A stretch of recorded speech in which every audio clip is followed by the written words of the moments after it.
thoughts. And the first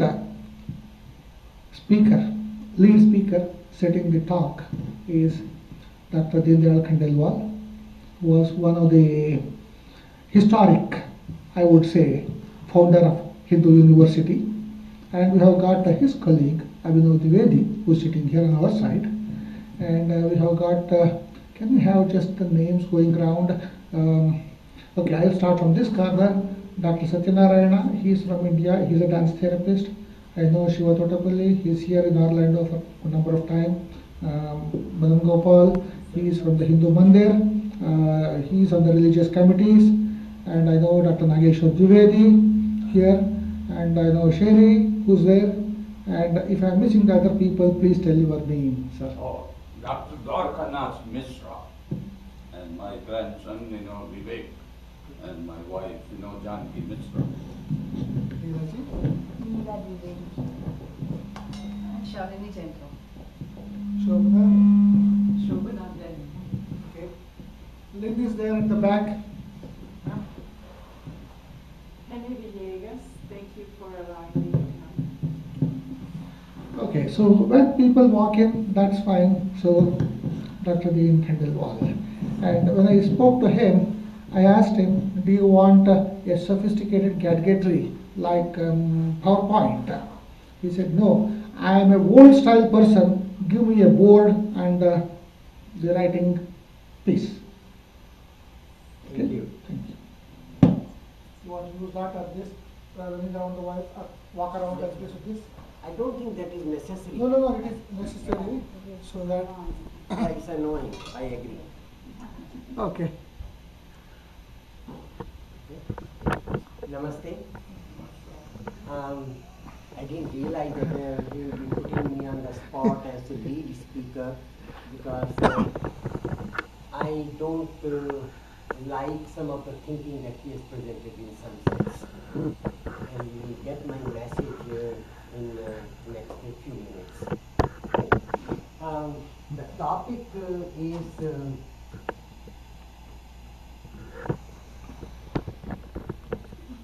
Hindu identity. And let me concentrate first on the word Hindu. We refer this one also to as Hinduism or Hindu Dharma,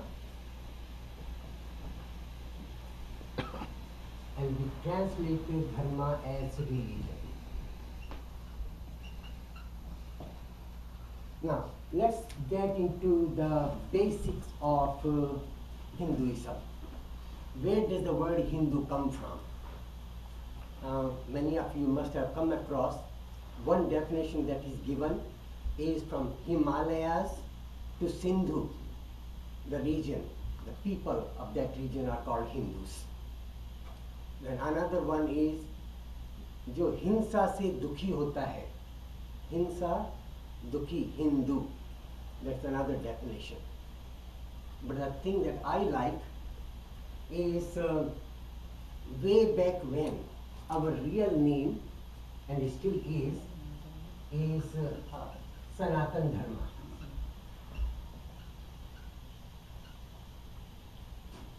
Sanatan means eternal.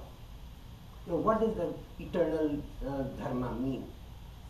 That comes from understanding the word Dharma itself, and I'll spend some time on that. But let me spend first some time on the word Hindu. Way back when India was called the Golden Bird, Sone ki Chidiya, and we used to do business with Europe and Middle East and all that. People in those areas were referring to us as people from the region of river Sindhu, which is in the northwest of India, mostly in Pakistan today and some in Punjab. So we were referred to as Sindhus. But if you look at the map, when Pakistan was part of India, the very first country on the west was Iran. And in Iran, in the Persian language, there is no sound of S. S is pronounced as H. Like in Spanish, J is pronounced as H, San Jose. The same way in Persian language, S is pronounced as H. So they started calling us Hindus. When they started calling us Hindus, everybody else beyond that also started calling us Hindus. And we said, okay, we are Hindus. You know, just like when you were born, you did not have the name that you have.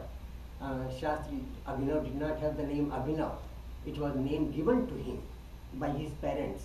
But then he picked up that name and he is leading his life. The same thing we are doing. We took up that name and we are living with it. But we ought to know, in reality, our religion is Sanatana Dharma. And how many of you know where the word India comes from? Okay? Okay, good. At least one. You know, when we go beyond that, when Alexander the Great came, he wanted to address us as Hindus. But in Greek language, there is no H sound. So H was dropped, so it became Indus. And since then, the river Sindhu in all world maps is written as Indus River. We call it Indus Valley Civilization and all that. And from there the word India came. So it was a gift of Alexander or Greek people. That's how we have been evolving. So that is the word Hindu. The reality, we are Sanatana Dharma. Now, to understand Sanatana Dharma, let's understand the word Dharma. If you look into the Sanskrit dictionary, there are several meanings of word Dharma. But the two meanings will help you understand Sanatana Dharma or Hinduism. One is duty, and other is nature. As an individual, you have duties with respect to your parents and children, the neighbor and the government and the employer and your grass and your pet and your house. Everything that you see around you, you have duties with respect to that. And if you can take care of your duties, in our mind, you are following the Dharma perfectly and you are a perfect Hindu without referring to God.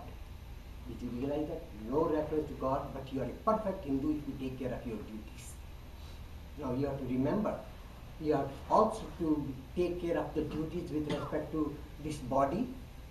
That means do the physical exercises to keep it in good health, eat right kind of food to keep it in a good shape, put the right kind of stuff in the mind, come across right literature, have the right company, good thoughts. All those things are part of our responsibility. But then we also have to address, one day we are all going to die. And when we die, this body will remain here. Something has walked away from here. Then we need to address, we need to analyze, understand what is that has walked away, and what is my duty that walks away. What is my duty with respect to what that walks away. And when we start addressing that, that's when we come to the concept of God. Okay? So it comes much later. So that is one aspect. See, in that sense, duty is eternal. When the man was created, he had duties, and as long as the man lives, there will be duties. And in that sense, it is eternal. In that sense, it is Sanatana. The other meaning of the word dharma is nature. The dharma of water is to make things wet, the dharma of air to make things dry, the dharma of grass to be green, the dharma of tiger is to eat meat, the dharma of elephant is to eat grass. It's a dharma of earth to go around the sun. It is the dharma of the moon to go around the sun and around the earth and the sun. Like that. You see, every entity in the universe, every entity in the universe is following its own nature. Every unity and entity in the entire universe is following its own nature, with one exception. Any guess? One entity that does not follow its nature. Human beings. And human beings are the only entity that is given the ability to analyze and understand.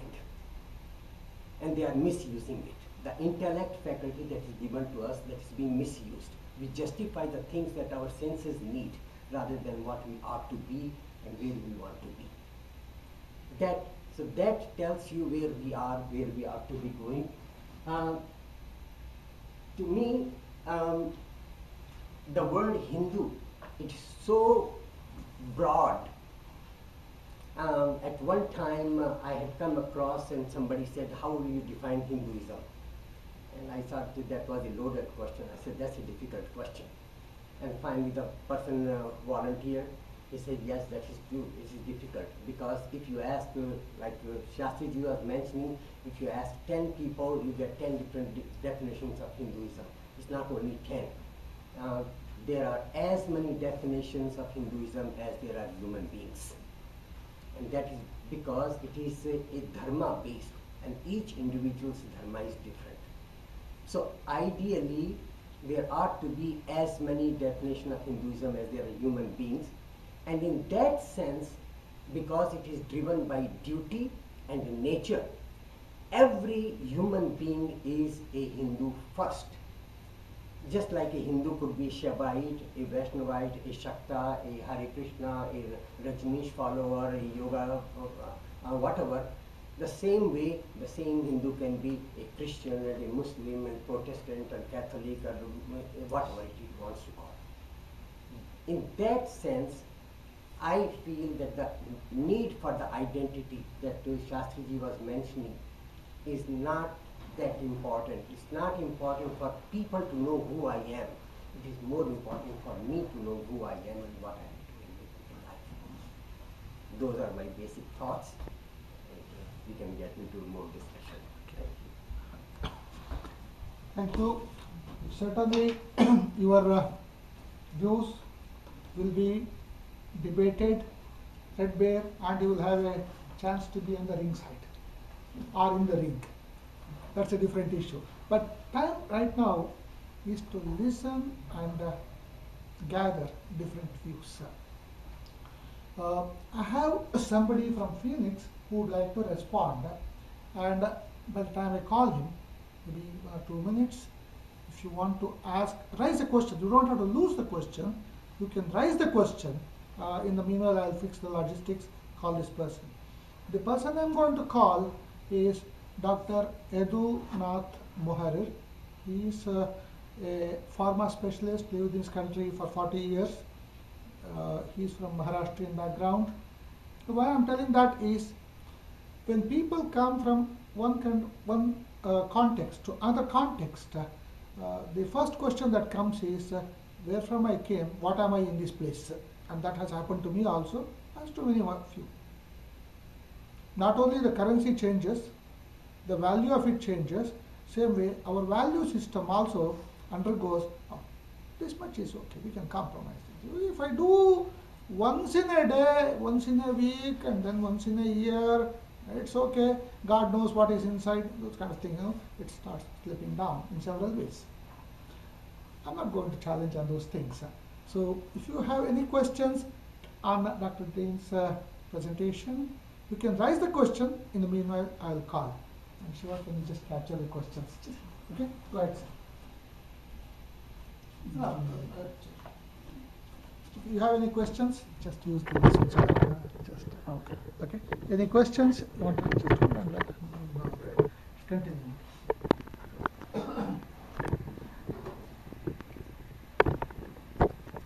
May I ask a question? Interesting to me that, and I understand and find very beautiful the idea of the Dharma-based. Dr. Dvivedi has, I've listened to his speak, so I understand that. But you say only when death is considered must God be considered. Did you say that, or did I misunderstand?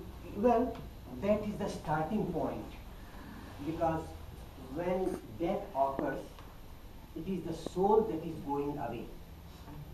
And the word for the soul in Sanskrit is Atma. And one of the names for God is Paramatma. Paramatma is like a big soul. Right. So in basic way, our soul is not different from Paramatma. Right. So once we know that, how we develop that relationship That's when all the concepts of gods and religions and all those things, it will evolve from there. But that's the starting point where the god starts. I understand better now. Thank you. Namaste, Guru. I am ready. If you really just give me a call, I will end the session. Then we will So the person is still not ready. He will call, and I would request Gopal to come and present his views.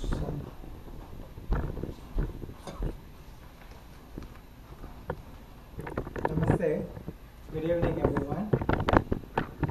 First of all, I want to thank Dr. Sastri for giving me this opportunity to talk and share my thoughts with you all. My background is not religion, of course, and I'm an environmental engineer. I'm in the business of protecting public health, so religion is my kind of a passion. Grew up with. I believe, basically I believe that all the religions are there to keep us disciplined, to lead a very organized and structured way of life. That's what the purpose of religion in my view. And Dr. Sastri sent an email with 3 questions, like what is the Hindu identity, and how am I a Hindu, and how to recognize a Hindu. To me, it looks like all of them are somewhat interrelated. If you, first of all, if you define the Hindu identity or who Hindu is, then the rest of them, oh, I follow all of them because I'm a Hindu. Like we can relate that. Likewise, the person who follows all those kind of things, he can recognize that person as a Hindu. So to me, it looks like all 3 of them is somewhat of a related question. Okay. Everything depends on, mostly everything depends on what we believe in, and our beliefs are reflected in our way of life. Like basically the way we live our life is kind of our beliefs is kind of in the background. Now let's look at generally, like what the Hindu beliefs are. As most of you know, but I just want to repeat all of them. Existence of all pervasive supreme being, both who is both eminent and transcendent, creator and unmanifest reality. The supreme being is omnipresent. We all believe in one God. Like we all take different paths, but ultimately, like there is only one God. And strong belief in Vedas. That is God's words. That is kind of meaning, that means knowledge, and then the bedrock of Sanatana Dharma, Dr. Khandelwal ji talked about. So we all strongly believe in Vedas, whether we don't know or anything about the Vedas or something we know about the Vedas. But most of the things what we do, most of the things knowingly or unknowingly what we do, we just kind of follow whatever is kind of said in the Vedas. If you look at the true meaning, or if you look at some of the definitions, like most of the things we do kind of comes from Vedas. And then our universe goes through endless cycles of creation, preservation, and dissolution. Like it just kind of happens in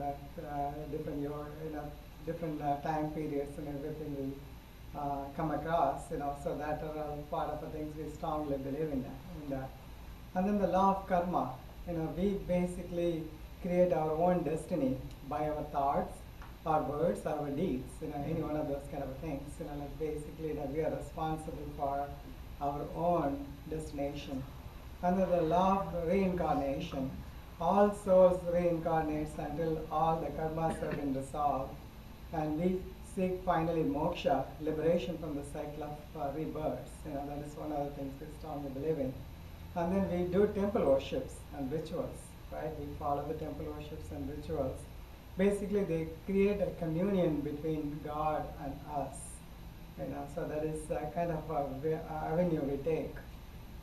And then we believe in the spiritual master. We seek that the help of the guru or master. We believe that that is essential in realizing all the Vedas and knowledge, whatever we need to do for our self-discipline, and also for the purification and good contact and motivation, for all those kind of things. we need the help of the guru, our spiritual master. And then we believe that all the life is sacred. Every one of the life is sacred, and they all need to be loved and reverent, and therefore non-violence, non-injury must be practiced all the time. And all religions are pathways to God. Like whatever path we take, and we should practice tolerance and understanding. Okay. Having said that, this is kind of my view of Hindu, identity in the Hindu philosophy and all those principles. Basically, I consider all those things are all fundamentals and guiding principles. If you follow that, pretty much, that is kind of embedded in my actions and also all the things we do, all the things I do at least. I do consider we don't become a Hindu by birth. We basically become a Hindu by following these things and believing in all those kind of principles. And some of the things we usually, well not usually, some of the things we subscribe to, God is all in all, God is all in all, and holy temples, and we follow the law of karma, liberation, scriptures, Vedas and gurus. It's kind of in essence, like what I talked about and explained in detail. And then some of the things, how you kind of recognize Hindu, somebody comes in, I just want to go a picture, if you look at this picture, you can tell, can you tell anybody is a non-Hindu in this picture? Like everybody is a Hindu, right? By looking at it, you can tell, pretty much, right?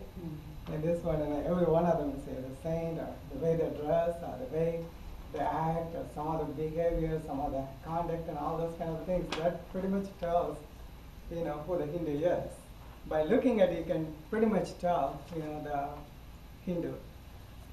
Some other things, the physical aspect of, recognizing Hindu, the way we worship, and then the holy days, some of the important celebrations and the holy days, we follow. And good contact and the life, the duty, we talked about the duty, we all have a duty, dharma. We have a duty to ourselves, duty to our family, duty to the community, duty to the nation. All those kind of things kind of fits in that dharma. And pilgrimage, we like to go to Kasi, right? All those kind of things. So these are the physical aspect. And then the traditional celebration, like we follow, like a whole our life